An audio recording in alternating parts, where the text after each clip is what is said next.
No Seth, because he's shit.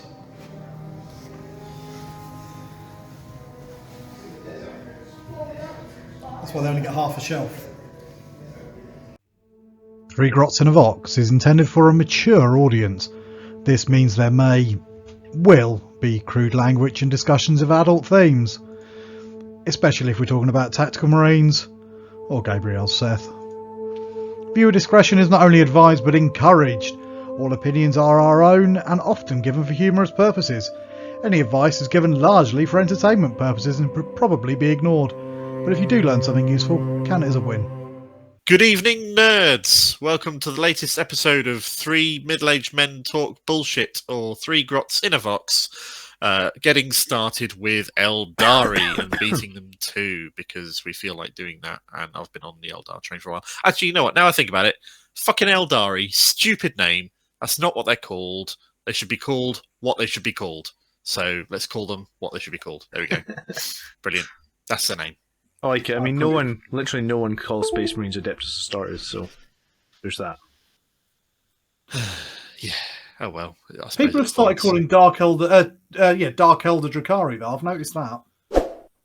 I haven't. That is true. I haven't. I still call them Dark Elder. I suppose it depends on when you grew up and how freaking old you are and what names you grew up with them with, I suppose, so that makes a degree of sense.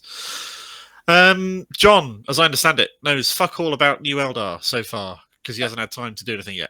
I have done a little bit of research, so if anyone wants to flame in the comments today, I guess they will be able to flame me. I did notice some interesting things, like I know a little bit about the Wraiths. I like that they've got more... Do you know what? We'll get into it, and then I'll complain about how underpowered the Space Marines are, because this codex, from my initial impressions, seems pretty cool, and I really like their Fates mechanic, which is a bit like Miracle Dice. Obviously, we'll get into that. And Tony knows a bit about it. I don't know how much Tony knows about this yet, but he's written me a sample list, so we'll get there. I bought the book. Yeah.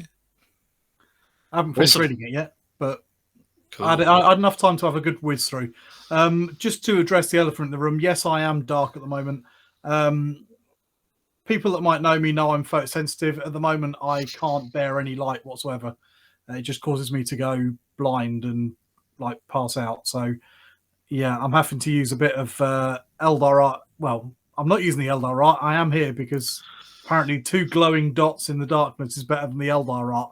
But now I can see it was just Mark being selfish because he'd already used that Eldar art somewhere else. Yeah, that might have had something to do with it. Maybe just a little bit. But this is some fucking cool art. We almost bought a huge print of it at Warhammer World last weekend because it's such a good piece of art.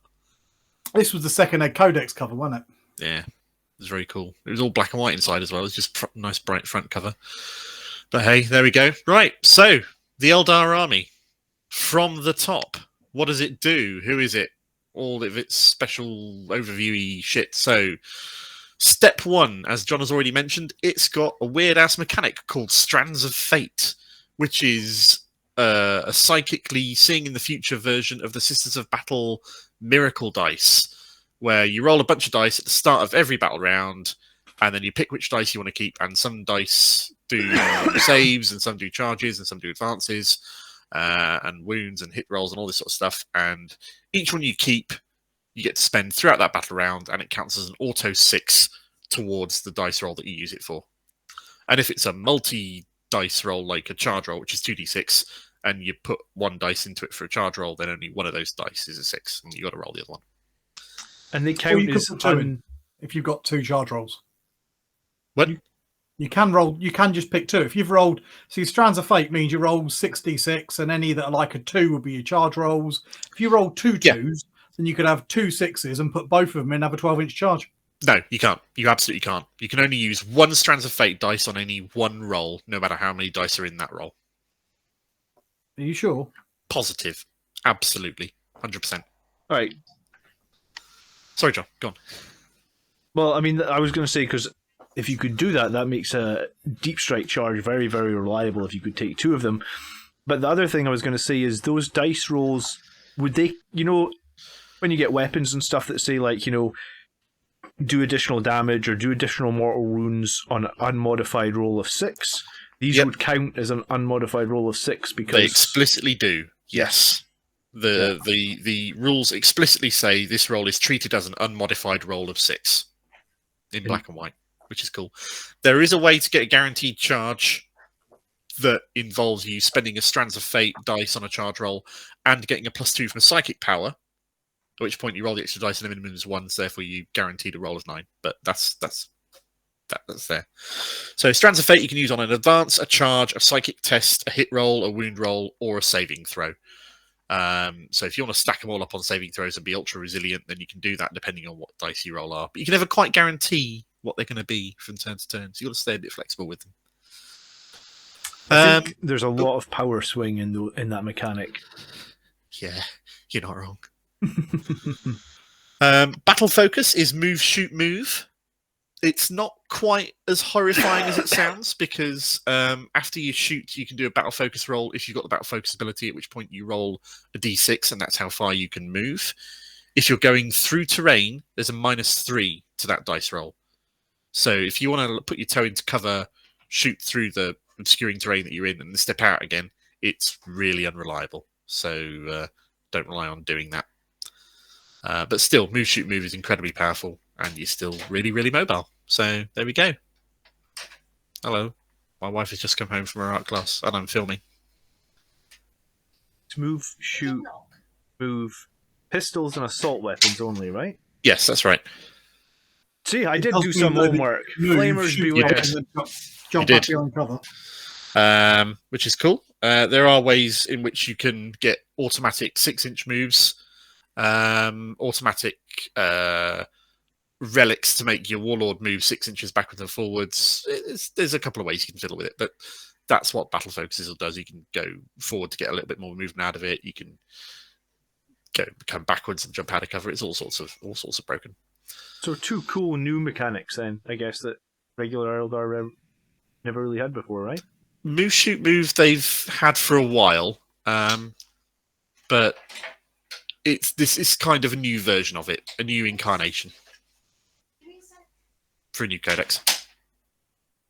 And there's a stratagem that gives them another version of move, shoot, move. So there's a whole load of move, shoot, move in this codex. They can stick it on a few other units as well. So there's a strat I think lets them put battle focus on a tank. So the next one, because there's a bunch of these. Yeah. Flexibility of the army. This army can kill it in melee. This army can kill it at ranged. This army can kill it from indirect fire. You can mix and match all of them to choose whatever kind of approach you want to do with the army. And all of them, so far, look like they're going to be viable builds. None of them have been proved to be horrifyingly bad yet. Never quite going to be sure what you're going to get out of the army. The army has a huge toolbox of really strong stratagems and 2 ways it can regain CP every turn. One through a low warp charge psychic power, one through a roll a bunch of dice every time someone spends CP on a stratagem to regain CP a turn. So if you can neuter stratagems through a Calidus Assassin, that might be a worthwhile spend of 100 points. But either way, stratagems are a strength of theirs. They are the kings of redeploy tricks, putting things in reserves, putting things into reserves cheap, faking out where they're going to be, where they're going to go, where they're going to come from, baiting you, all this sort of stuff. They're just going to annoy you. That's kind of the definition of Eldar, which is always a good one. They've got like 5 psychic trees, I think.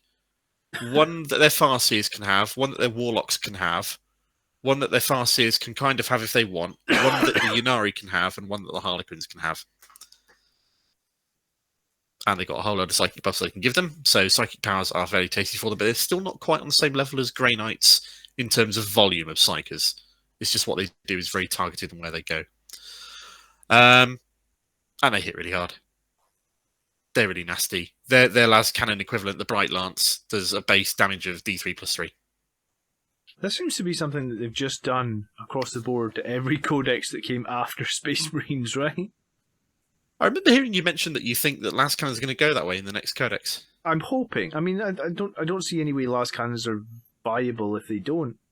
But They could go 2D3. I'd take that.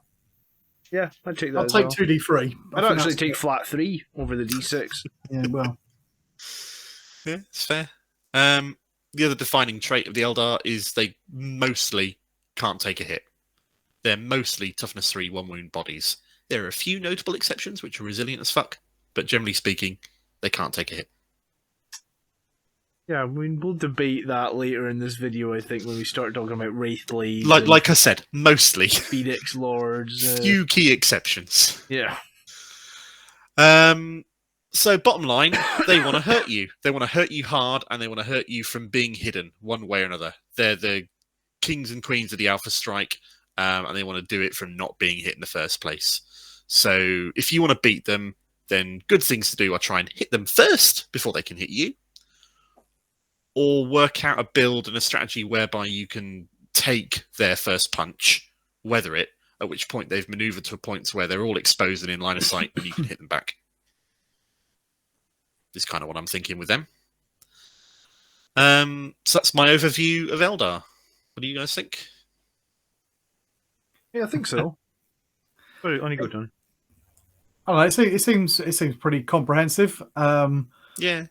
I think this kind of defend against it, then hit back is the important part. I'm sure we're going to get into a few of the units that have got some really tricksy ways that they can do this. But I think overall this is going to be another army where you're going to need some sort of deep strike denial. Shenanigans are going to be really important. I think your infiltrators are going to come up to the fore again if you're playing Space Marines. Yep. And you're going to want some guns as well. Are you going to talk about warp spiders in this video, or separately, or not? Warp spiders are one of the bits of cheese that have not made my 8 pieces of filth section. So I'll quickly mention them now. They've got an ability that means when you charge them, they can immediately move 6 inches. Which means that if you're running an all melee build, like many of our Blood Angels fans, you're going to be pretty boned if you want to try and charge them, and they immediately move 6 inches away. You've just got to factor that in. They're 6 inches further away than they appear. And so also, you're going to want some guns to be able to shoot them, or you're going to be in big trouble. And also, their forward deploying troops unit, the infiltrators, have got a ability that they can throw at you, where they throw a wire weave net at you that will slow you down 2 inches off your movement and charge rolls as well. So there's a number of... Bringing somebody to shoot with is going to be quite important. I'm beginning to think transports as well as fortifications might be more of a thing to help avoid alpha strikes and weather the first blow. Well, I mean, I think it depends on your transports. I still think Space Marine transports are too expensive. Yeah, Space Marine transports is a video in itself about how bad they are right now.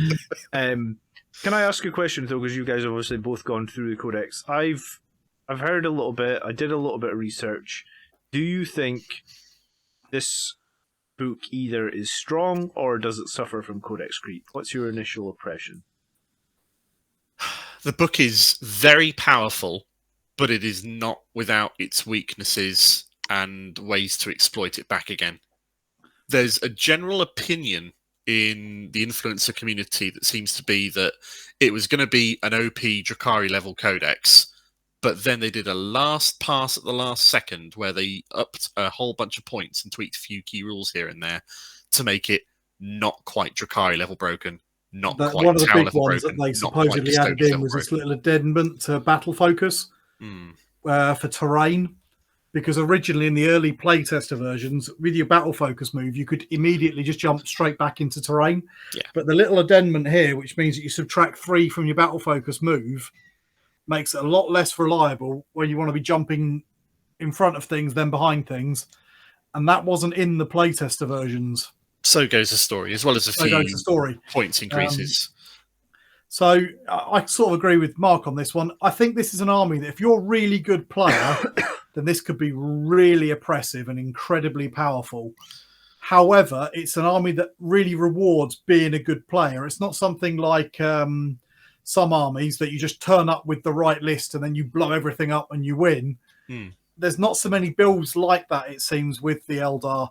It but could have been. Lot of, if you're a really good player, you can make everybody else have a really bad time with this. Which is how it should be, really. Yeah. So it's a very strong. It's wildly OP against the first few codexes, but against the kind of codexes we've been seeing lately, then this is strong, but not codex creeping better than all the previous ones. Having said that, I'm looking forward to exploring all its tricks. Oh yeah, if you're good with this, you can absolutely ruin everybody's day. So the key to eliminating it, aside from the things up here, is going to be knowing what tricks it can bring to bear on you, basically. As with any army, if you know your enemy, you can learn to beat them. Which I suppose brings us to the next segment, the 8 pieces of filth. Now there were like 30 or so total that I counted up that I could have included in here, but I narrowed it down to 8 just to make it sort of not last 6 hours long. Thank God. Where'd you get that bit of art from? Because that looks very grim dark for Eldar. That's Dawn of War 3 piece of art, that is. Is it? That's the Dawn of War game that I didn't play because it looked too shit. I didn't play it because I didn't have much fun with Dawn of War 2. I didn't mind Dawn of War 2. Dawn of War 1 was the best one. By far and away. Loved it. The first piece of filth. The Webway Gate is a piece of terrain that costs 80 points. It's a fortification, so you're going to need to take a separate detachment for it, but it won't cost you any CP because it's got the Assyriani keyword. And you deploy it anywhere on the board that's outside of 9 inches of your opponent's deployment zone or any opponent models. Because it's a piece of terrain, it cannot be targeted, it cannot be destroyed. And if you've got anything in reserves or strategic reserves, it can instead choose to come out of the Webway Gate, at which point it can be deployed anywhere within 9 inches of both parts of the Webway Gate. And that doesn't matter if there are enemy units nearby or in the way. You can just come out of the Webway Gate straight into melee combat with them, and you're having charged if you want to. That's... So if you... Well, I mean, it feels to me like you need to be able to destroy the gate. You can't. Yeah, I know. I get you can, but I'm saying I feel like you should.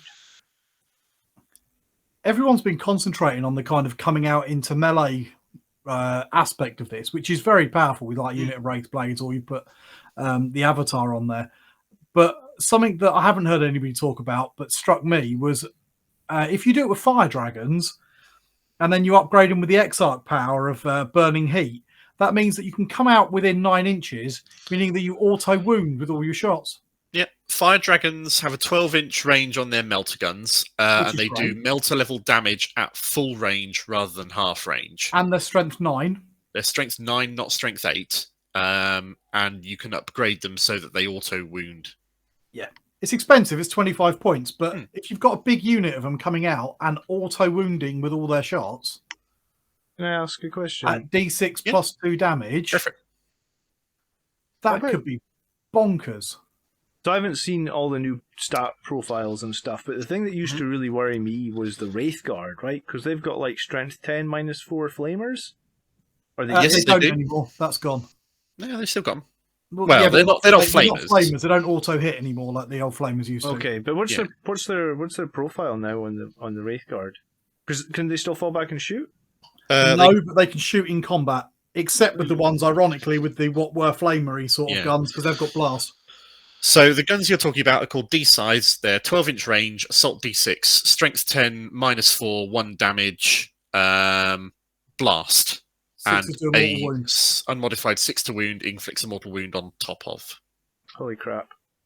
So, because I know like a squad of 5 men of them just chilling coming out of the gate. Yeah. It's gonna be horrendous. Yeah, especially if I'm fighting a crisis suit unit with a bunch of drones on it that will go over my 6-unit threshold for blast. Start doing even more hits. Yeah, I was gonna say even like an elite, any sort of elite Blood Angels unit with like 6 models plus. Yeah, it's gonna be a lot of hits. What's their ballistic skill then on them now? They're a ballistic skill 3 up, weapon skill 3 up. Wraith Guard. The rest of the stats are move 5, strength 5, toughness 6, 3 wounds, 3 up armor, 3 attacks. Oh, minus 1 damage reduction. Yeah, because they're Wraith. Cool. Yeah. Okay. They're going to be a fun unit to deal with.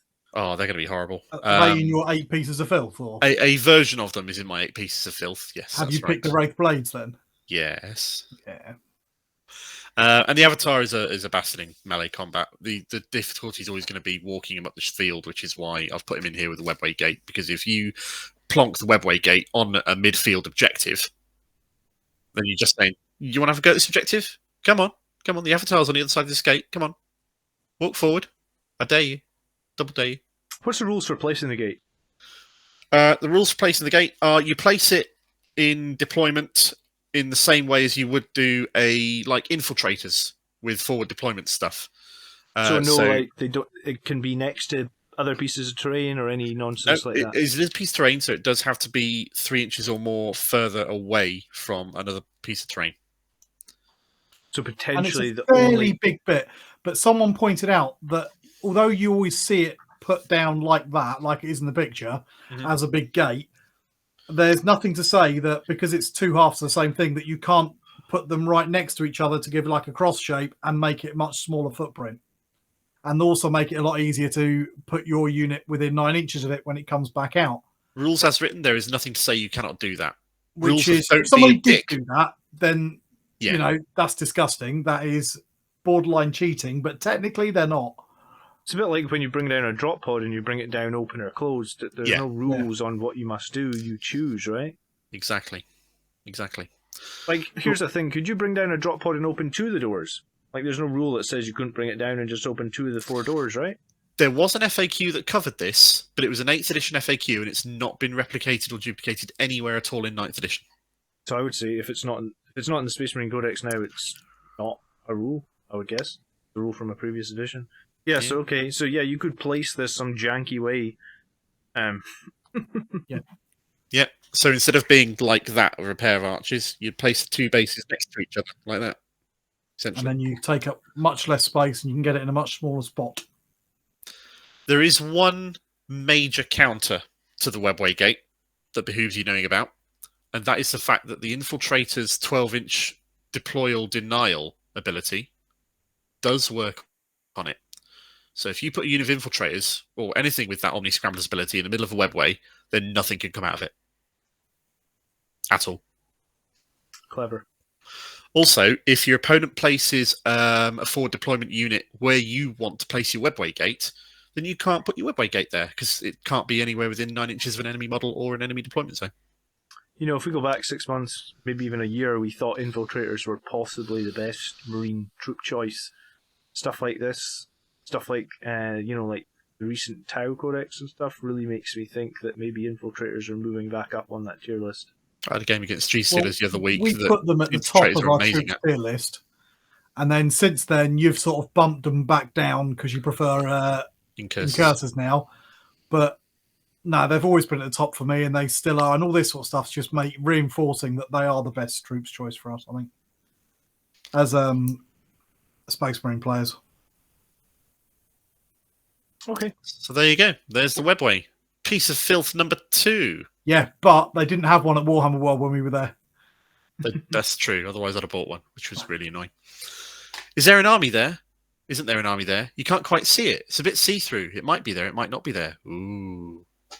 Phantasm is a 2 CP stratagem that an Eldar player can play after the first turn dice has been rolled to take any 3 units off the board, redeploy them, or put them into strategic reserves at no extra cost. Jesus Christ, that's horrible. How many CP? I didn't see that. 2. Okay. It's pretty good. Pretty useful. Couple that with War Walkers that can forward deploy, Striking Scorpions that can forward deploy. Or use it to put Wraith Knights into into reserve to come out of the gate. There's no limit on how big a thing you can stick into strategic reserves. No limit at all. 3 units of your choice. Yeah, that's very powerful. Okay. I mean, I don't think Wraith Knights are that good, but it'd still be funny as all hell. Yeah, I mean, like if you can just plonk your avatar right in the front line. You're going first. Well, it's going right up the board. You're not going first. It's going to strategic reserve to pop out the gate and. Exactly. And Striking Scorpions now put out a lot of attacks, and they can auto wound with those attacks as well. So if you plonk 3 units of those 9 inches from your enemy deployment zone, then they're safe if you don't get first turn. Any number of ways you can do it. It's horrible. I love it. I did not see that strat when I was reading through. Bloody hell. There you go. That is Pieces of Filth number 3, the Falcon Grav Tank. Famous because it is now a drop pod. It's not just a drop pod, it's a better drop pod. Indeed. It can come down on turn 1 and have 2 Shuriken catapults and the Pulsar, which is basically 2 Bright Lances and a 3rd Bright Lance on the top, carrying 6 models. And you can swap the Shuriken catapult for a Shuriken cannon if you feel like it. You can, if you want to pay extra points for it, indeed. And Shuriken cannons are excellent. They're not bad. They're not bad at all. They're very good. Heavy 3, strength 6, -2, 2 damage, or -1, 2 damage, either way. And 6s get an extra AP. Extra 2 AP on top. And if you're running a lot of them, you can start playing. What's the strat for Blade? Oh, there's a whole Blade Wind or something like that. Yeah. 6s to hit, get 2 extra hits. We're going to have to go over this again when John comes back. So that's all good. Yeah, they are. Hopefully they're not covering his... I think, are they now? vomit or They're not. something. They're certainly one of the oldest kits now as well, because they come out in about, what, 96? Yeah. They're very old. They still look good, though. They still look perfectly Eldar.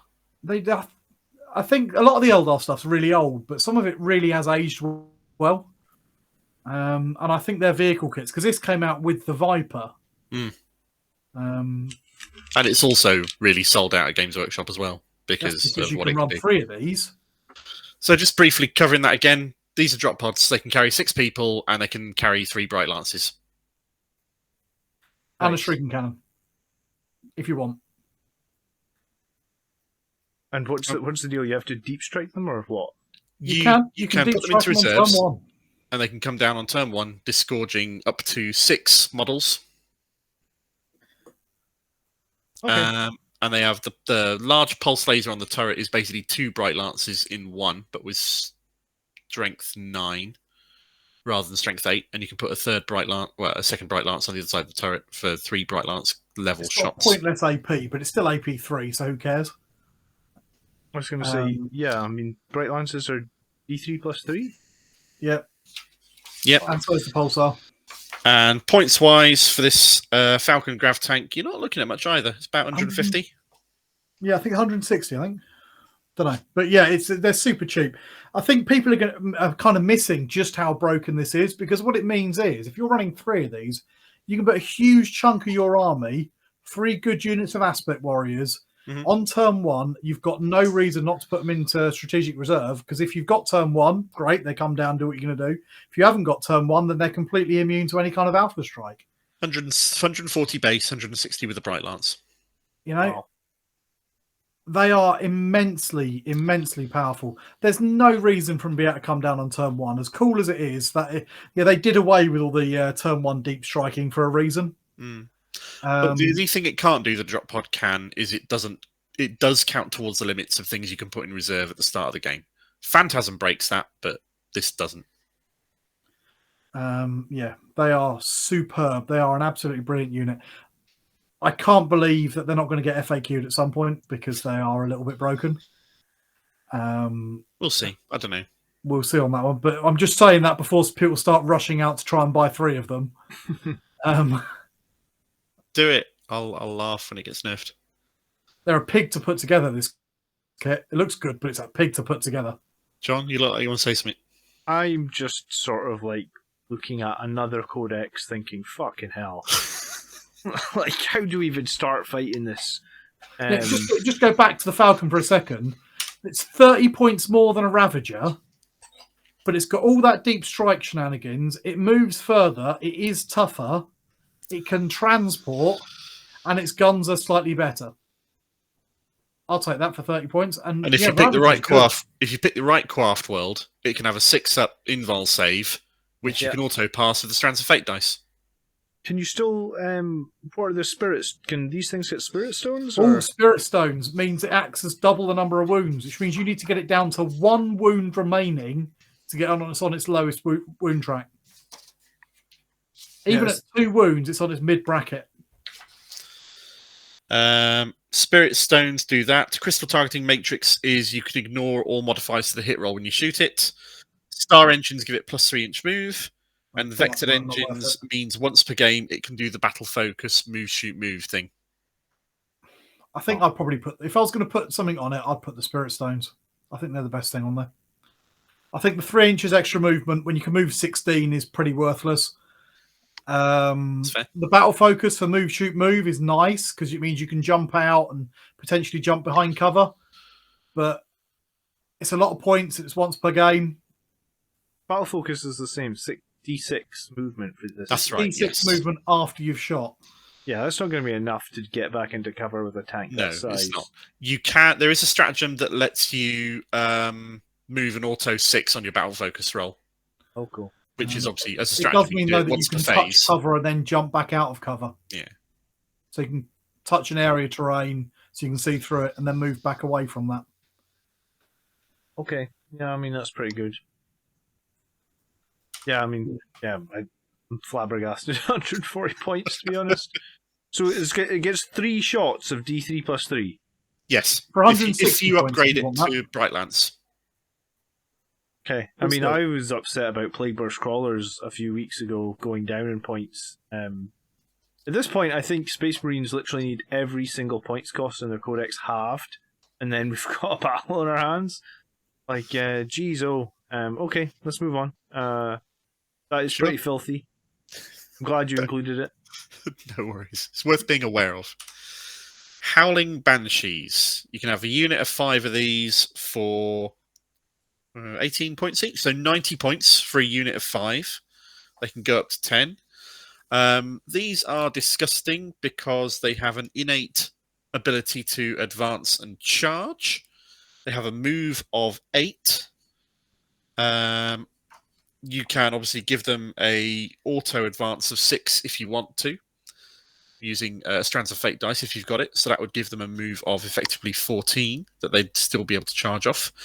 And you could then use a Strands of Fate dice to give an automatic 6 on the charge roll and just bump their speed up to horrific levels. Their Banshee Mask says that when they charge, you can't overwatch them, you can't set to defend, and you suffer from fight last. You're -1 to hit them when they charge you, and when they charge, they've got +1 to wound. They're 3 attacks each, 4 for the Exarch, and they've got a Power Sword, which is +1, -4, 1 damage. So a unit of 5 of these will have 16 attacks, hitting on 3s, doing all the damage. You can't overwatch. They'll tie something up from the other side of the board very easily. And what, you said 90 points for this? 90 points. 90 points. And then so do you reckon these guys are better than the Scorpions?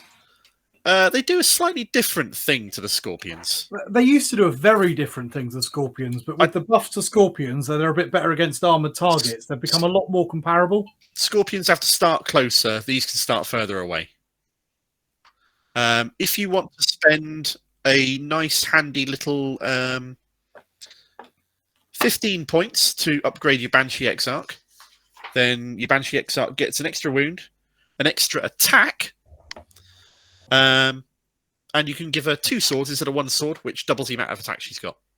So she goes from 4 attacks to 5, double to 10. So for 105 points, that would be, 12, 22 attacks. 90 points for 22 attacks. Or 105 points for 22 attacks. What do you mean? Yeah. And the mirror swords that the Exarch is attacking with would be doing 2 damage rather than 1 because of the Exarch upgrade.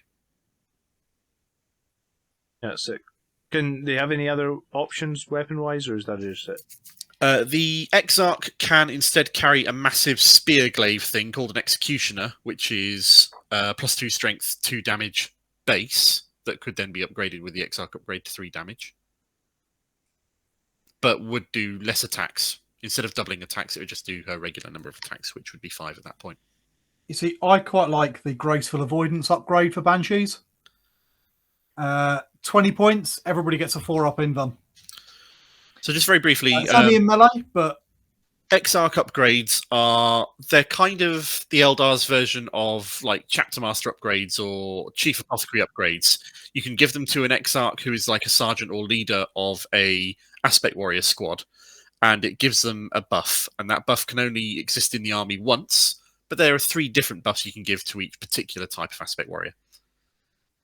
Okay. And some of them affect only the model, but some affect the whole unit, and the 4-up invuln in melee affects the whole unit, which when you think you've got such a fast-moving unit, that's pretty good. Yeah, no, that's really good. I mean, I saw some, you guys know I like to read Reddit looking for the memes and that, and one of the memes a few weeks ago, it was Valoris versus Dante. One of the memes was like, these guys versus Sanguinary Guard, like, these guys feel like they can have all the things again, and Sanguinary Guard get, like, no stratagems, no upgrades, no sergeant, and it's like, okay, yeah, if these... I think you're right. I think, like, these guys are arguably better than Sanguinary Guard, and they're half the cost. The 6-inch Heroic Intervention Sangard can have is good, but for the amount of points these things cost, and they're infantry, so they can move through terrain. Well, we move through breachable terrain, at least, anyway. No, these guys are really good. I like their masks. Their masks compared to the Sanguinary Guard masks are just like way better. Yeah. Well, they're identical, just better, aren't they? They get the same -1 to hit, but also fight last, also can't be overwatched. Yeah, not quite. Sangard's -1 to be hit applies all the time. Banshee masks -1 to hit only apply in the turn in which they charged. Okay, yeah, okay. It's only -1 to hit in combat for the Sanguinary Guard, but yeah, I mean these are still. No, that's a lie. I'm talking out my arse. It's all the time. It's all the time. It's all the time. Yeah. Yeah, and I think it's outside of combat as well, isn't it? Each time an attack is made against this unit, subtract 1 from the hit roll, and that's because they're acrobatic, not because they're mask. Yeah, so that's all the time. They've got a permanent -1 to hit. And range. Fucking hell, that's worse than I thought it was. Wow. They are really good. Cheers for that. I didn't realise. Like I say, if you maths it out, Scorpions do a little bit more damage, but against some targets, and they're a point cheaper. Scorpions have got exploding hits, which you can explode with Strands of Fate dice, and it just gets crazy from there. So they can do so many mortal wounds. Yeah, it's horses for courses. They hit. They're both very good. Yeah, they're both just amazing units, to be honest. So that's Banshees. Don't fuck with them. Don't push me because I'm close to the edge. Wraith Blades. Right. This is one of my favourites. The Wraith Blades were already really good. Like Kev ran like a 10-man squad of them with axes and shields, and like they're already so good. So a 10-man unit of these now will set you back 450 points. What was it before? 300? Something along those lines. So these are they expensive. Are slightly more expensive than they used to be. However, their axes are better. Their axes are now no longer -1 to hit. Yep. They're +2 strength, -3, 2 damage, and they've got a native strength of 5, so they're hitting you on strength 7 with the axes. They are toughness 6, 3 wounds, 3 up armor, 4 up invuln, these builds. So you got 3 up armor, 4 up invulnerable save. Does the shield give you a +1? No. No, it doesn't. It's not a storm shield, it just gives you the invulnerable bit, just not gives you a +1 to armor. Okay. They're -1 damage to be hit because they're Wraith unit. Hmm? -1 damage taken from every hit that hits them. Yeah. Buff them with a psychic power called Fortune, which will give a target unit a 5+++ feel no pain save. Okay. Buff them with Will of Azurian to make them OBSEC. Nice. Spend a stratagem on them for a CP for lightning fast reactions to make them -1 to be hit. Nice. These guys aren't going anywhere. I was going to say, you got something else to put on them Well, as yeah, well? because there's another psychic power to give them +1 armor save as well. And a stratagem to heal them as well. Or bring back a dead one if there's none. So you could have them on a 2-up, 4-up, 5-up. -1 damage. 3 -1 wounds damage. No? 3 wounds each, toughness 6. Toughness 6, yeah. So fuck me. And 45 points a model. So 2 more points than a Terminator with a Thunderhammer. How many attacks? Weapon skill? 3 attacks, weapon skill 3. And is this And no -1 to hit, remember? Yeah, and I was going to say, is there any like sergeant in the squad or no? No, they're all identical So stat line. And they don't have. Do you remember the old second edition rule where if they get mind locked if they were too far away from a warlock? Yeah, none of that anymore. None of that anymore. They're just there. And leadership? Leadership 9. Because they're dead already. They don't care. Yeah, so the way to kill these guys is shoot them with that -4 leadership gun from Tau and then kill one model and hope that they fail leadership. Or try and kill them before they get all their buffs off, or something along those lines. You're paying a lot for all of this. You're putting a lot of investment into them. They're not naturally OBSEC, but you can cast the spell on them to make them OBSEC. There used to be a psychic power for Eldar where you could cast it so they could get a double move. Does that still exist? That does exist, but it's been neutered now. Quicken, if you quicken a unit, they can now no longer charge or shoot after being quickened. Right, okay. So nobody really cares about that power anymore. Yeah, no, that's worthless, I suppose. Unless it's the end of the game, you're just trying to get an objective. Exactly. Well, I quite like it because it's one of the runes of battle, so it works in two ways. So you quicken is pretty useless, but it's not useless. But at the same time, you can use it on an enemy unit for restrain and half their movement. That's true. Yeah, which is actually quite powerful. They also can't do any actions, and if they were doing an action, it automatically fails. Okay. Yeah. So quicken is not outrageously useful, but the restrain half of it is pretty good. And it's another unit to potentially pop out of a web gate on an objective. Yeah. If you want to. Okay, I knew Wraithblades were going to be strong. Or Wraiths with their -1 damage are going to be strong. I was worried about the Wraith Guard as well. But these are going to be fairly durable. I actually think that having fought against Wraithblades, like big squads of, because Kev would run big squads of them, I actually think if you're going to do this, if you mix Wraithblades and Wraithguard, that's going to be really mean. Because the Wraithblade, like, if you put a bunch of buffs like the 5-up shrug on the Wraithblades and use them to screen against those Wraithguards with their strength 10 -4 assault D6 guns, those things are fucking scary because, it's just the -4 part of it. If you models don't have invulnerable saves, they're like strength 10, -4, they're just ripping through anything. It gets worse. I prefer the other gun. I'm not the biggest fan of the Deed Scythe. I much prefer the Wraith Cannon. Fair enough. It's still only strength 10, but range 18. Strength 10. You've only got one shot assault, but you D3 + 3 damage and 1 mortal wound on unmodified roll of a 6, and you don't have to pay any points for that. So Sure, that's a free gun. I guess the thing about the other guns And is longer range. they're more versatile, right? Like if you run into infantry, they're going to wipe infantry because they're -4 EP, and you won't waste any damage there. But the other ones can still kill vehicles because, like essentially, if you think about something like Morgan Val, where she's halving the damage, 1 damage is actually really good to have.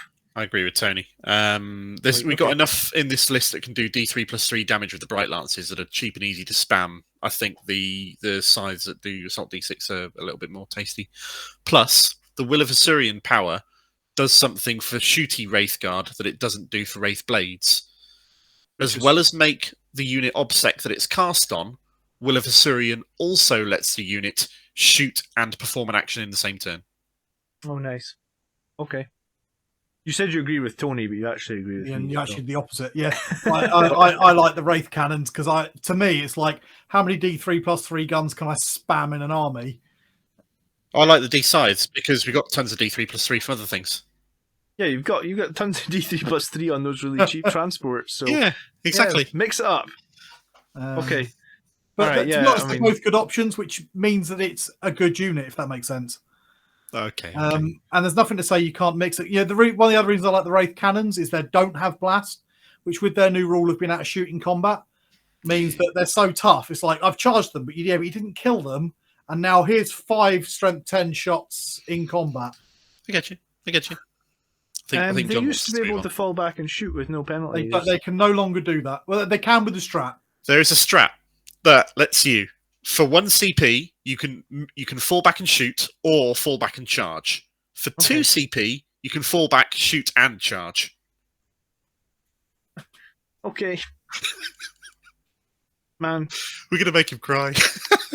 No, I'm going to commission a new army, I swear. The thing is that this army does so much damage, but with the exception of the Wraith units, you can, if you hit them, they die. Yeah. With the Wraith units and the Wave Serpent are the only things that are really durable in this army. Or maybe the Avatar, because it halves all damage. But hey, we're not. Yeah. And Anyway. Phoenix Lords. We'll come to them, will we? Yeah. The Phoenix Lords have got their tricks. They're not actually featured in my 8 pieces of filth, but Okay. we can talk about them. You can talk about it now if you want. They all have 6 wounds, and they all cannot take more than 3 wounds a phase. Yeah. Which is nice. I love those models that can take... See, the thing about only being able to take 3 wounds a phase is take them out the gate, and then you know you're going to get to fight for 2 turns. Yeah. And they have a stratagem. For 1 CP, you can bring them back to life on a roll of 4+ after they die. Nice. With D3 wounds. They And are that's good. irrelevant because I don't think they're broken. There are a lot of points, and they've got some shenanigans. Mm. Um, Baharoth. Oh, I love Baharoth so much. Anyway. Baroth shenanigans are particularly egregious. He was the first one I bought. Moving on. How is your painting going of all these guys? I'm still in the building and base spraying at the moment. I haven't actually moved on to painting yet. We're getting there. I've got too much to build. I bought far too much too quickly. Isn't that the way? All right, let's move on. Wind Riders and Will of Assyrian. So that Will of Assyrian spell that I mentioned a moment ago that gives something obsec and lets it shoot and do an action. What happens if you put that on a 60-point unit that can move 16 inches and auto advance another 6 and fly? They're all 22-inch obsec? Yeah. That objective you had, yeah. Well, it's gone now. It's mine. I mean, Yeah, you're gonna kill this unit, and then I'll just send another 60 points worth of jet bikes over the following turn. just to troll, just to mess with your primary score, yeah? Yeah. You know, all of those missions that say if you hold your home objective, then you do this, and if your opponent holds it, you lose all of this stuff. And you just leave that one unit, which isn't OBSEC or isn't troops at all, holding your home objective, because you think that's fairly safe. Yeah, nah. It's not safe. See, I love Wind Riders, but for a very different reason. For me, it's you go the other way, because all the other bikes, they've been limited. You can only take them in units of up to 6 now. Except Wind Riders, you can take in units of up to 9. And you can give every single one of them a Shuriken Cannon for 10 points. So you've got a 30-point model with a Shuriken Cannon that can run in units of 9. Nah, Shuriken Cannon bumps the price up a little bit. Yes, 10 points, isn't it? I think so. And so it's 30 points a model. Is that what you said? Okay, sorry, my mistake. So you can have 9 of them in a unit, everyone with a Shuriken Cannon. You can run Blade Storm for 1 CP, so each 6 gets an extra hit. With the extra AP now that Shuriken Cannons have got, it's strength 6, it's damage 2, and that unit can more or less wipe any infantry, even custodes. 2 failed saves, dead custode. 3 failed save, dead bike. Sorry, what is the profile of a Shuriken Cannon now then? Shuriken Cannon is now heavy 3, range 24, strength 6, -1, 2 damage. And it has a Shuriken rule that says on I think it's a hit roll of 6, you're an extra -2 AP. Okay, so yes. So you're -3 on the hit, but if you play the Blade Storm as well, it means you get an extra hit and you get -3 AP on it. On both of those hits. Ballistic skill 3, they're made of paper, toughness 4, 2 wounds, 3 up armor save. And you can buff them up because they are a core unit. They're not just a core because they're unit. Guardians, they can affect all the Guardian stratagems can work on them. Which is, if you roll Thway, that's +1 to hit. Reroll 1s to hit. They've also got a special ability that most Guardians have, which is whenever they shoot an enemy that is on or within range of an objective markers, they get a native reroll hit roll of 1. So I saw a list with 27 of these in it, all with the cannons, and I thought, I don't know what I'd do about that. To be honest. I'll say it's 3 shots per one, so 27 times 3 is 81. Yep. And 6s get an extra hit if you play the... In one squad. Not all 27 of them. That's still... 27 would be 3 squads and 9, 27. Right? Yeah. How many 6s is that like to be? What, 4 6s? No, way more than 4 6s. You have 27 shots, you'd get maybe about 5 6s. Plus, you're re-rolling any of the ones. Yeah. So, yeah. Could get small 6s. I- The Alpha For me, Strike these that are- they I want to capable kill of. all the infantry on my It's horrible. opponent's table. So this is why I'm thinking transports might be a thing. Yeah, Just- Wind Riders just for are the ablative absolutely armor. brilliant. You can use them as cheap for nicking objectives, or you can use them as all of your anti-infantry you could ever need. It seems like Still it. pretty cheap. 30 points a man for that. Your problem is your limited number of fast slots. But, well, hey. That's the same problem everybody has. It's 3 fast attack slots in battalion right now. That's right, yes. Yeah. Is it did they actually change the patrol one? There was rumours of them changing it. No, that never happened. No, okay. What was the rumour? I didn't hear that. The rumour was they were going to change it in chapter approved. To 1 fast attack slot in a patrol detachment, but it never happened, so I don't know where the rumour came from. I guess that's the problem with all these rumours flying around, right? yeah. Not wrong. Okay, yeah, I mean, every unit that we've seen so far, to me, I don't want to use the word overpowered. I don't even want to use the word overtuned.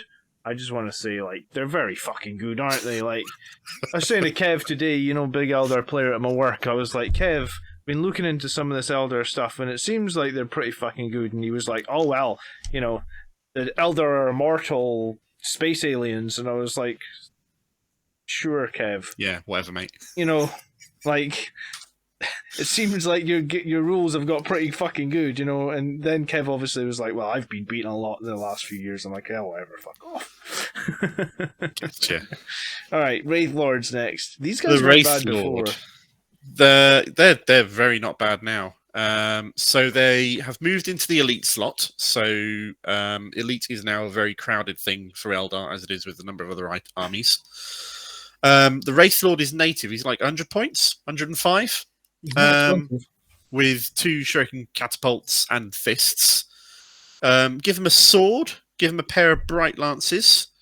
On top of all of that, that puts him to 155 points. You still take a D cannon? He can't. That was a model called a Wraith Seer, which is like a warlock. Oh yeah. Wraith like a Lord warlock wraith into one, sword. which is heavy, but that might get fact because the thingy Imperial armor has not been fact yet to bring anything into line. Yeah, that's true. 9 wounds, so this thing does not bracket. -1 Nice. damage every time you hit it. Toughness 8, 3 up armor, no invuln. Although if you play it in the Ulthway Craftworld, it has a 6 up invuln and 5 up feel no pain against mortal wounds. Yep. 6 up invuln means you can drop a 6 on a Strands of Fate dice to just auto pass that save. Yep. Which makes it resilient as hell. If you give it the sword for this 155 point build, then the sword has 2 profiles. One is +2 strength, -4 D3 +3 damage per hit. So it'd be hitting you on strength 9. The other one is a sweep, which is base strength 7, -2, 2 damage. But it does twice the amount of attacks as normal, so 8 attacks rather than 4. Yeah, and Althway is that's kind of like a army-wide thing, isn't it? It's basically Yeah, it's it's like their Ulthway is like Craftworld. Blood Angels. It's a faction trait. It's- and it's It's a pretty Ulthway's, good one. yeah, it's one of the best. it's your whole army gets a Yeah. 5-up shrug. 5 up shrug versus mortal wounds, 6 up invuln, and gets to re-roll 1 wound roll per phase per unit. It also gets a buff to their psychers as well. Yes, It's the only one with 4. you get Right. ridiculous buffs for your Ulthway. I've got no idea how they fit so much cheese in there, but I they was did. going to say this. Yes, this really makes me think. Like, if you go back in edition when they had like Master Crafters, you could reroll 1 hit and 1 wound. Yep. Now you're getting to reroll a wound. You're getting a 6-up save that's potentially an auto pass because of your Strands of Fate.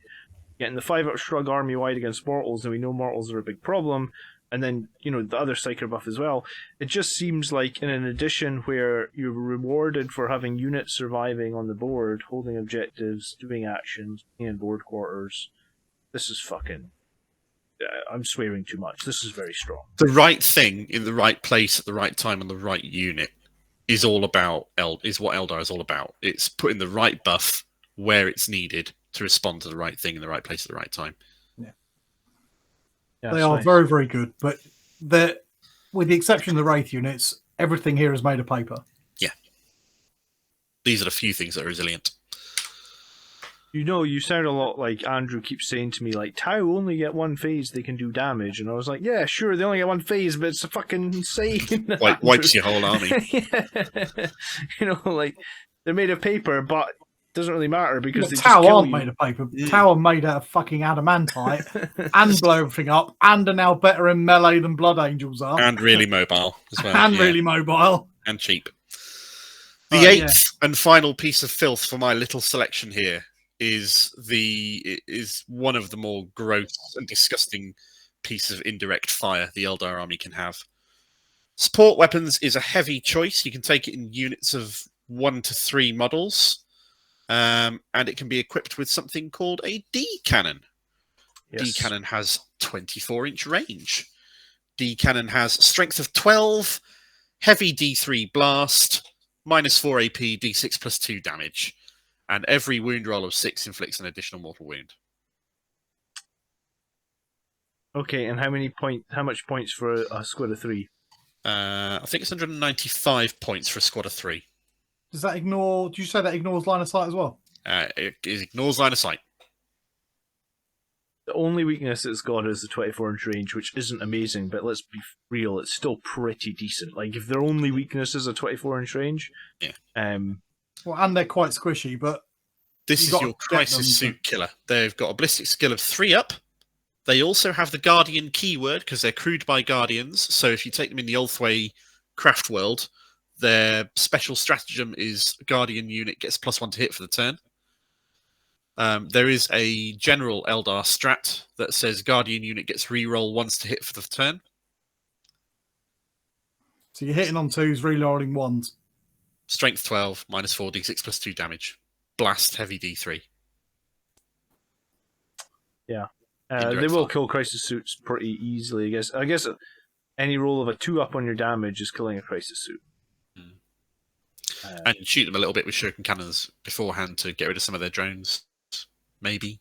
Yeah, and but I guess you might be risking not doing maximum shots of the blast. Like against Marines, every single shot is a dead Marine because you're killing 2 wound Marines, no problem. You're also killing 3 wound Marines on a roll of 1. Well, yeah, which is guaranteed. Yeah, lovely. Lovely. That's pretty good. Against Death Guard, you're still pretty good, even with our -1 damage. 2 up on your damage roll is killing Death Guard stuff. Yeah. Death Guard Terminators. Yeah, nice. Okay, I mean, I thought the D cannons were a reasonably decent unit before. They've been leveled up, I guess. In and of themselves, they haven't been leveled up. The addition of the Guardian keyword to the support weapons, in my mind, makes them particularly tasty. They used to just do D6 damage, though, right? D6 plus 2 helps a lot, I guess. You might be right. I'm not totally au fait on what Eldar used to be before this.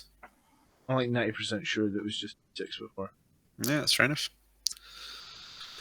That is my 8 pieces of filth that I wish to highlight for this list. Like I said, I've got 20 other things on a list in front of me that I was going to put in here, but couldn't because it's just far before too someone big. points out, yes, we have decided not to make. We should have said this at the beginning. We're not talking about Harlequins. We're not talking about Inari today. If people are interested, we'll talk about them. But Harlequins have only got 8 units. All of them are excellent. And Eldar can, by default, take a patrol detachment of Harlequins in their army for no breaking of faction purity rules or any other stuff like that. They'll still keep all the strands of fate. They'll still keep all of that jank. They just get Harlequins lose a little bit. They don't get their special rerolls. Special Harlequin source, but they're still very good. Can I give a quick honourable mention for the Warwalker? Go for it. Because I'm a big fan of Warwalkers. I've already said about the Shuriken Cannon, and I think they're great, just for sheer amount of fire. Warwalkers, 55 points a model. You can take them in squads of 1 to 3. They don't have core, unfortunately, but they do have a 5-up invuln save. They are toughness 6. They have got 6 wounds each. They do only cost 55 points, and you can stick a couple of Bright Lancers on them. Or you can stick a couple of Shuriken Cannons on them, and they get forward deploy, the same as infiltrators and that do. So they're very cheap. You can stick them all over the midfield, load them up with guns. Yeah, put a unit of Very 3 of them cheap. with scatter lasers or shuriken cannons 9 inches away from your enemy's front deployment zone. And they're just a horrible, screeny, nasty, annoying. And if you don't get Or first turn, put them in load front. them up with bright lancers and shoot the shit out of everything. Yeah, with your Falcon Grav tanks coming down as well. Yeah, okay. They are very good for 55 points. Plus weapons, but still. Yep. Even that 55 points includes the shuriken cannons. It includes the scatter lasers. I don't think it includes the shuriken cannons. Comes with shuriken cannons, it says it. Yeah, but you got to pay for them. We've really got to a stage now with the last 3 codexes, the Eldar, the Tau, and the... Yeah, shuriken cannon makes them 65 for a pair of shuriken cannons. Oh, yeah, 5 points. Well worth that. Scatter lasers aren't bad, though.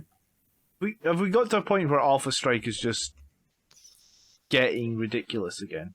Well, Yeah. that's why Falcons are so powerful, because it's a unit that you can just completely avoid their Alpha Strike with. You're absolutely right. And there's tools in this for avoiding enemy alpha strike while making yours as punchy as possible. Working out how to blunt the edge of an alpha strike or negate it or block it is just the key, really, now. Yeah, I struggled to see how we do that against this codex. I mean, I feel like we've said that against the last 2 codexes as well, you know? But this one has a lot of tools, it feels like. You could build some real neat combinations here. Yeah. And every single thing you put up feels like it was viable, feels like it was a choice. I mean, I like that about the new codexes. I like that there's like, you're not flicking through pages of like, well, I'm never going to play suppressors. I'm never going to play aggressors anymore. You know, like everything on every page, it's like, oh, cool, this could work in this situation. This seems cool. That's what I like about the new codexes. But yeah, I mean, I think they've got really good internal balance. It just sucks to be some of the early codexes of 9th edition. Yeah, you're 20-30% above even the Necron Codex with its points drops. I'd say this is like 20-30% above. It's nasty. It's going to be very nasty. Okay. All right. Yeah, what's next? Thus concludes part 2. Part 2. Yeah, enough of that filth. Moving on to... The guy that you can't give that loadout to. Yeah, they put that on the front of the codex, and it's an illegal loadout. Cheers, GW. Well done. Blame the artists. Blame someone.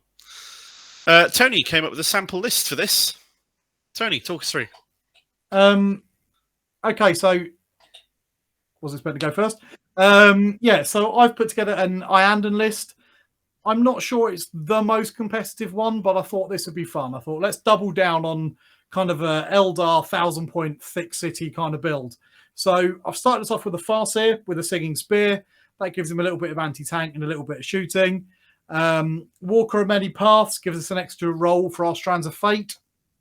Then I've given him a couple of powers. I've given him the Will of Asurian, which we've talked about plenty, allowing OBSEC on a unit. And I've given him Doom as well, which is reroll wounds. Doom, you cast on an enemy unit within 18 inches. Any core or character that shoots that unit gets to reroll all their wound rolls. Or hits with melee. I've given him the Weeping Stones. I've got those the wrong way around. The Weeping Stones, which is the extra roll for the Strands of Fate. And the Walker of Many Paths is, if you're a Blood Angels player, it's Gift of Foresight. You can't use it on save rolls, but you can use it on the other things. But you can use it on everything else, which is nice. I've got a Spirit Seer in there with Protect in there, or Jinx, which is either +1 to your armor save or -1 to their armor save. Iandan have got I should probably have talked about why I've picked Iandan for this. Why should you apart from the fact that they are classic for running race, they really do work well with them. So their trait is Stoic Endurance. Each time a combat attrition test is taken, add 1 to it. Whatever. Although, there's a bit of morale shenanigans going on at the moment. But this is the important part. Each time an attack is allocated to a model with this attribute, if that attack has an armor penetration of 1 or 2, worse than the armor penetration by 1. So now you've got units of wraiths that ignore AP -1. And you can use that Spirit Seer to give them a 2-up armor save. Nice. Which is nice. But also, they can use the special Iandan stratagem. Guided Wraith Sight allows one unit, if you select one Iandan Spirit Seer from your army and one friendly Spirit Host unit, so that's our Wraith units, and it is considered to be within range of that Spirit Seer's Spirit Mark ability. Yeah, so reroll ones, right? Yeah, pretty much. I just have a point that I wanted to make there in that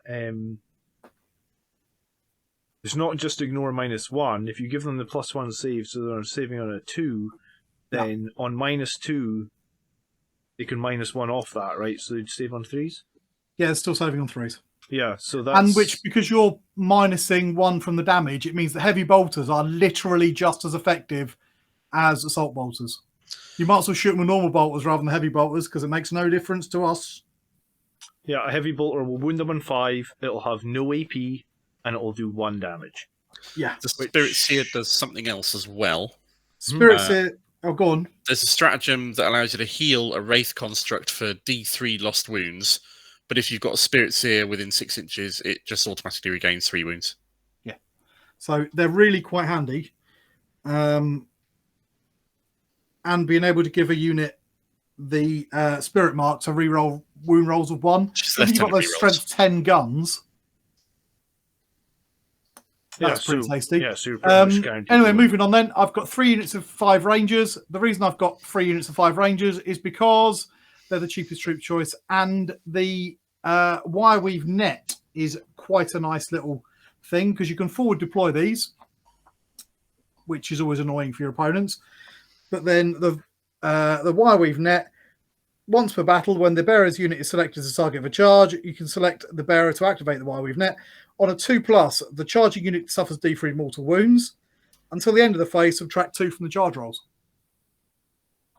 So Also, the first time they're charged per game, the thing that charges them takes out D3 mortal wounds and gets -2 to its charge roll. Range are 13 points a model, so a unit of 5 is 65 points. Nice. Which is cheap. 5 points for the Wireweave Net, 70 points a unit. I've got 3 units of them. Then the bulk of the army is 2 units of 5 Wraith Blade. Sorry, 2 units of 5 Wraith Guard. Now I've just given them the standard guns because I quite like the standard gun, and that gives you 10 strength 10 D3 +3 shots. Yeah, when you put it that way, 10 strength 10 D3 +3, it's like fucking hell. So I'm not too worried about the give fact for that this. I haven't got 10 D6. Yeah. Well, that's your problem. You don't have 10 D6. Fuck off. You know, and like we've already said, that you have got a lot of sources of D3 +3, but I haven't. Not in 1,000 points. Not in this army. Yeah. And then I've got 5 Wraith Blades with the shields, with the axes, which you can give them the protect. You can give them the obsec. If you rock up to your local GW with a 1,000-point list to play someone else who's getting started, and then you say, right, let me just fire my 10 D3 +3 strength 10 cannons at you. The other There's not a lot that's going to live through that, is there? The other person's going to do what you did last time. They're going to do you want to just buy my army? Because I'm fucking out here. Well, the thing is, there is another reason for this list. Now, I've had to make a couple of assumptions on this, which you might have noticed. The Rangers, it seems you can't buy the old Rangers anymore, and the new ones haven't been released yet. Yeah, because they're in Lots of people got the big box set with a load of them in there. There's a few of them about on eBay. I've made an assumption that they're going to be about 30 quid, maybe £32.50. It's a 5-man infantry squad. Looking at other squads, reasonable. 30 quid seems about right. The other thing is, if you remember the old Getting Started box, that used to have stacks of Wraith Guard and that in it. That means there's loads of them floating around on eBay, really cheap. They've Well, been there discontinued for a while now. Eldar players have been buying up those old start collecting boxes because So there's still a few of them about. So they're not too bad to get hold of. The army is £231. At least it's cheaper than that towel list that I put together. This is not a cheap army to collect, but No. what is these days? Yeah, Unfortunately. £231 for 1,000 points sounds. And that's GW Yeah. prices as well. Buy it That's from a not reseller. Element Games, not 10% off that. Cool. So yeah, that's a very elite one. It's not very mobile, but 1,000 points, your board size is smaller, so it's less of an issue. That's kind of where I've gone with that. Yeah, I mean, you could probably build that out into 2,000 points by buying some of the jet bikes you mentioned earlier, some of those. The I tank- did have a little thought in my head Falcon or the Yeah. Wave Serpent, yeah. of running 27 Wind Riders with Shuriken Cannons as my other 1,000 points. You're a very, very wicked man, aren't you? Do you know what comes in the Combat Patrol, Tony? Don't do that because you'll have no friends. Do you know what comes in the Combat Patrol, Tony? No, I don't actually. 6 jet bikes, Hey, a Wraith Lord, 10 of the new Guardians, and a Farseer. So this is my first 1,000 point list that I've put together for all of this. It's based around the brand new Combat Patrol box, which is not available for pre-order yet, but will be soon. hope. Based around 90 quid for 2 sets of 3 jet bikes, which are 30 quid each. 10 Guardians, which is going to be about 30 quid, plus Farseer, plus a Wraith Lord. Farseer is about 20 quid. Wraith Lord's about 30 quid, 25, 30 quid. Something like that. You think it's 35 actually? Good value, very good value. It's For that decent. Combat A Patrol lot of the weirdly. Combat Patrol boxes are pretty good. And the stuff in there is actually all stuff you'd use, which is nice. Yeah. seems like a solid. If you're combat running a patrol, normal actually. list, a load of jet bikes, some Guardians, that's sort of what you want. Mm. If you're So not me. So I took the Combat Patrol and I've basically fleshed it out with units that I think would help make a balanced list around it, or a list that you could springboard off of into 2,000 points after the back of it. It's not exactly 1,000. I've not chosen a Craftworld because that can be up to you to pick what you want to do with this. There are 5 different Craftworlds. They each do slightly different things. But you've got the contents of that Combat Patrol box. You've got a Farseer on jet bike for a little bit of extra maneuverability and freedom in what you want to cast where. Howling Banshees we went over earlier are pretty awesomely disgusting, which is great. A unit of 6 Swarping Hawks. They're still made of fine cast, so they sell them in 6s. But that as a unit of 6 will be enough to automatically do a R&D action quite happily. Mhm. And the support weapons, because I think they're just disgusting. Yeah, the support weapons are very strong. I guess if you can screen them effectively, that's good. Or even put them into Phantasm, and then they can come on the board as strategic reserves with 24-inch range and hit whatever they want to hit. Yeah, do they take a -1 to hit if they move and shoot? Or are they? They're not infantry. They No. are vehicle artillery, so they do not take the -1 from moving and shooting. Okay. And that little lot comes into a nice comparable amount to what Tony said earlier. Yeah, two Of his very army? interesting lists. Who's the strongest? Depends on what you're trying to do. Mark's is probably a much more balanced, thought out list. You know, Swooping Hawks are really good. They can jump all over the board. They can guerrilla tactics every turn, but come back down in the same turn. So that battle focus, the move, shoot, move thing that almost every Eldar unit gets, Swooping Hawks do it slightly differently. When they battle focus after having shot, they don't get a move. They get a pick up and redeploy right then and there. Anywhere else on the board outside of 9 inches or something else. And they've got a fair amount of empty infantry fire between themselves. So this is a really balanced list. You can do actions and that. I just sacked off actions and thought, fuck it. If they're all dead, actions don't matter. So if you're building out a 2,000 point army and you ran a couple of squads of Swooping Hawks, you could almost, depending on your opponent's screening, max out engage on all fronts, no problem. As long as they've Yeah. got somewhere to shoot, because they're they have really good for that. the battle focus, they have to have a target to shoot, right? They can't do the That's right. redeploy. You they have can't do the you move. have to shoot before you battle focus. You Yeah. cannot battle focus and not shoot. So as long as the Swooping Hawks can get a target, You can just pick up all 6 of them and put them in another board quadrant. You can then... How does that work with, like, if you start Nachman data in the quadrant... If you start an action and then battle focus, the battle focus breaks the action. Okay, even if you can't quite do what you were getting at even there. if you've got to alternate turn, jump, and so on. But with a couple of squads, I mean that's like very doable. Yeah, that's better than the Phobos units, and we think Phobos units are strong for doing that. Especially if you combine it with a unit of 6 Wind Riders or a unit of 6 Warp Spiders, which once per game you can pick up and redeploy, and have got a lot of movement shenanigans going on as well. They got a lot of tools for it.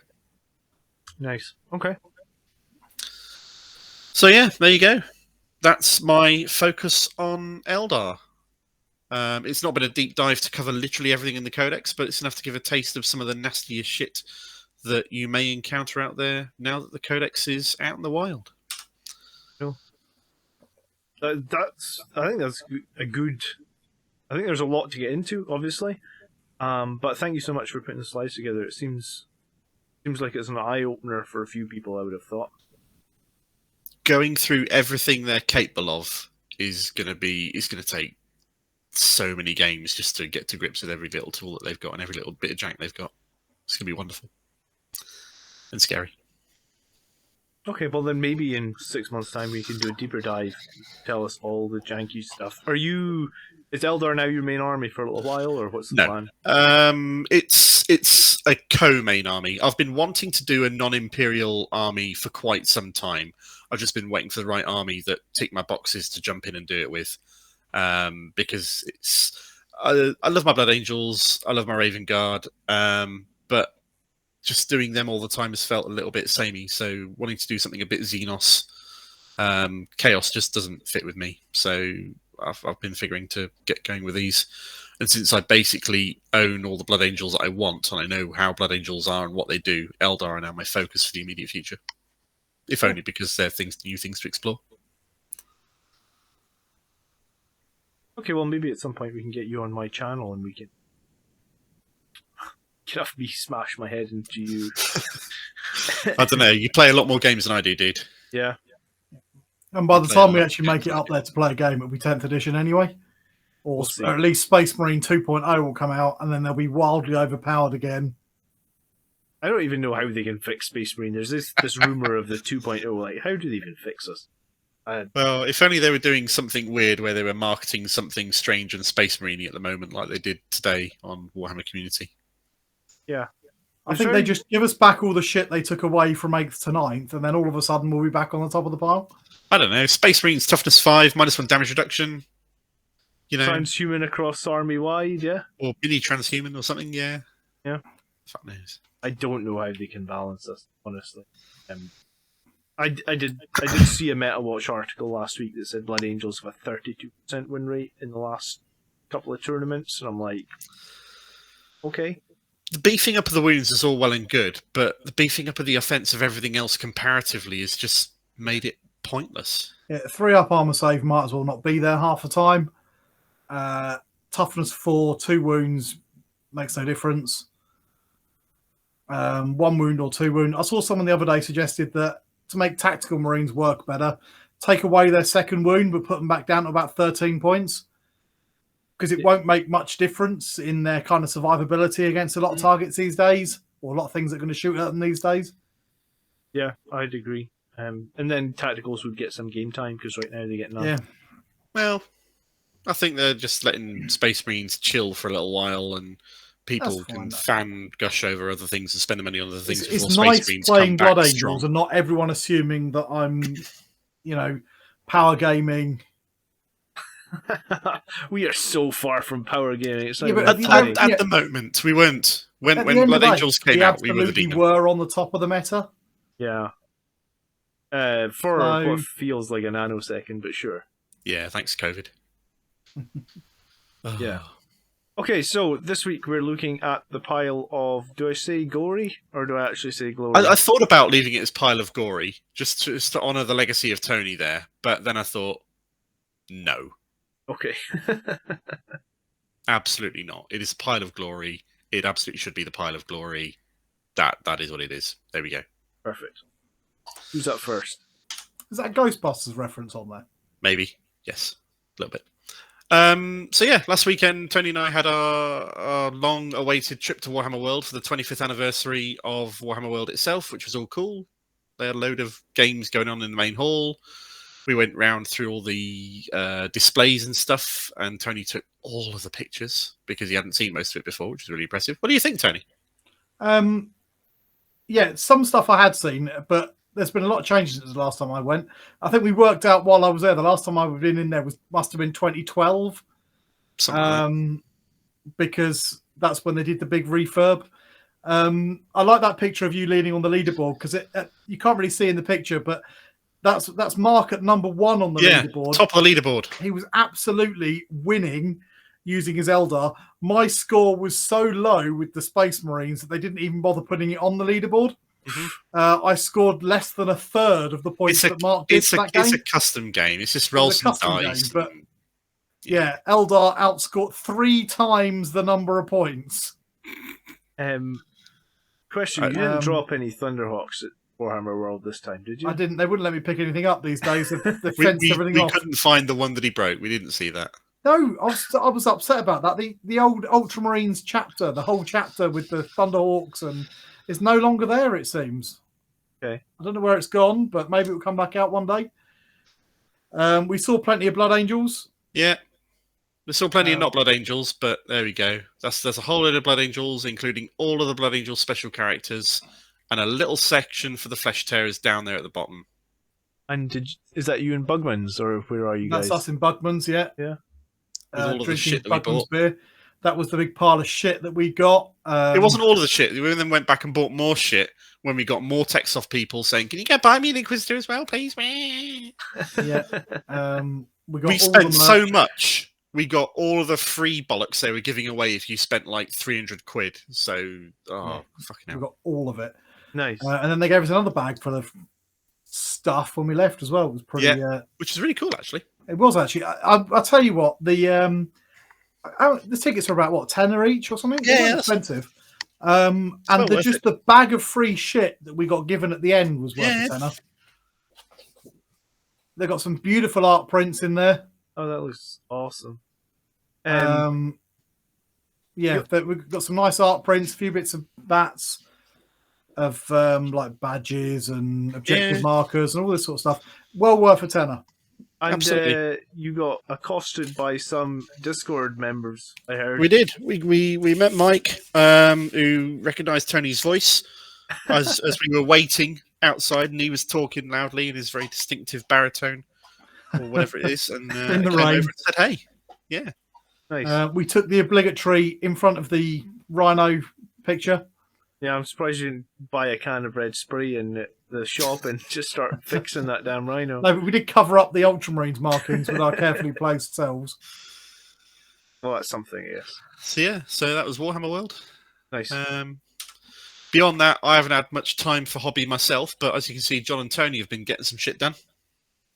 Yeah, I'm continuing with these Terminators. I have been playing them for a little while now. People keep asking why Terminators are not Blade Guards, huh? So, hopefully I'm gonna prove that there's a place in the meta for Assault Terminators. Or should They're cooler models. I was gonna say, today we got the animation of a Space Marine, an Ultramarine getting put into his armor. Yeah. Next, what I want to see is a Blood Angels going into tactical dreadnought armor, because that's what it's called, really, isn't it? Yeah, absolutely, and it's so iconic. I mean, a lot of people grew up with Warhammer and grew up with Space Hulk, and the Blood Angels Terminators are the first sort of exposure you get to all this sort of stuff. The Terminator armor is just so cool. Yeah, it's by far the coolest, most iconic. I've actually been enjoying painting them, but you don't realise how many details are on those Space Marine Terminator or the Blood Angels Terminators. It's like I want to say I'm like 15 hours in, and I'm still just base coating bits. Because the Blood Angels one got just like loads of extra random little decorations and details and bits of stuff on. Yeah, there'll be a rewarding unit to finish for sure, but yeah, I'm 20 hours away from even getting close to finishing. What about you, Tony? What have you been working on? So, last episode, I showed off some knights that I was working on. The ones on the top of the screen there, there's a Knight Valiant and 3 little armigers. Well, I finished those off. Now they're only battle ready, but I was quite pleased. I managed to get those done in about 30 hours, which was not bad for 4 nights. And then, because I'm a glutton for punishment, that's one that I'm currently working on, is a little bit lower. That's a Knight Acheron, a Forge World Knight, and I managed to get that done in to that level in about 8 hours. So you're a machine, dude. I'm quite pleased with that. I've got another Forge World Knight here, and I've been challenged to do it in under 3. So I've got it in bits at the moment because I'm trying to work out how I can possibly do a Forge World Knight. This is a Lancer, but it's still the same size, in under 3 hours. You can't see from the picture there because perspective and all that, but that Knight is quite significantly taller than the Knight Valiant. It's a lot bigger. Oh yeah. So it's I think the Knight Valiant comes up to sort of like the bottom of the shoulder blades of that Acheron. Something like that. So if you look at the shoulder pads, the top of the Valiant will come up to the shoulder pads on it. Ridiculously tall. Yeah, it's a little bit bulkier, but it's a bit weird, isn't it? Because the Acheron's worth about 450 points, and the Valiant's about 650 points. The flamer on the Acheron is so tasty. It's really, really good. It's a wicked model. Chainsaws I've really enjoyed building it. If I had the lights on so you could see it, I've got it here beside me. But so that's me trying to speed paint knights at the moment. That's been my hobby time at the moment. I've got a deadline to get this Knights Army finished. What's the deadline? Well, I've got this Knights Army to finish, and I've got 2 Storm Surges, a Broadside, a Crisis Commander, and another unit of Fire Warriors, and they all need doing by the 8th of April. Oh, it's creeping up on you. Yeah, good luck. Yeah, very good luck. Which is why I'm speed painting a knight a day. Wow, crazy. Yeah, I've been building Swooping Hawks and Howling Banshees and Warwalkers and spraying them and undercoating them and stuff, so I don't have too much to show for it, really, I'm afraid. And writing this, which I've been stressing over for a while, so yeah. No, this was really helpful and really good, actually, Mark. Thanks for doing it. No worries. I like the addition of animated slide transitions. Yeah? Why is that? You've raised the production value, apparently. That's it. Fair enough. When Mark makes and PowerPoint, he puts a lot more effort into it, clearly, than... Production and theatricality are all sort of important aspects, so it's got to be taken into account. Speaking of which, we cannot end the episode just without, very briefly, back nipples. One question then. Yep. You're going on vacation. I am.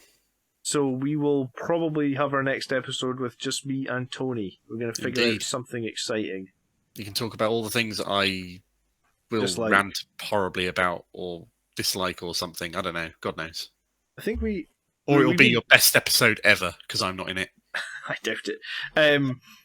We were having some discussions. We're going to figure something out. So that will be live 2 weeks from now, as always. And do you want to say something, Tony? No. I was just agreeing. Won't be any change to schedule, but it might just be a John and I episode. So yeah, we can make it work. Yeah, we don't want to leave you without your bi-weekly serving of Grots. So bollocks. It'll be slightly reduced Grots. Yeah, only 2/3 the 2/3 the calorie grottiness. content.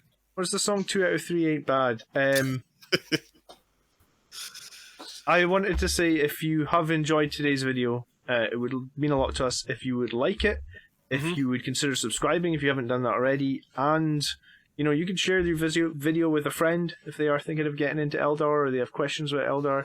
It'd be very appreciated if you share. I would like to challenge everybody who's watched this video and watched it to the end. If you have this far, you're a bloody champion. Leave your favourite piece of Eldar jank in the comments below. And we'll see how much jank we can get. Yeah. That would be awesome.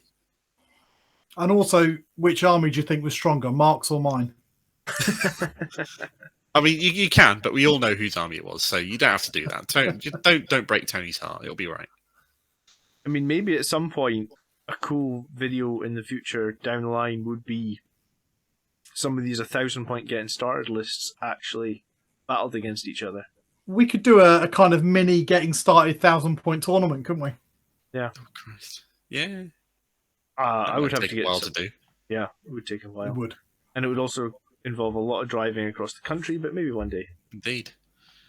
If you want a particular army, if you want to see a particular army covered in a get started and how to beat, then also let us know. That'd be cool. Yeah, it's not just the new ones; it's the old ones as well.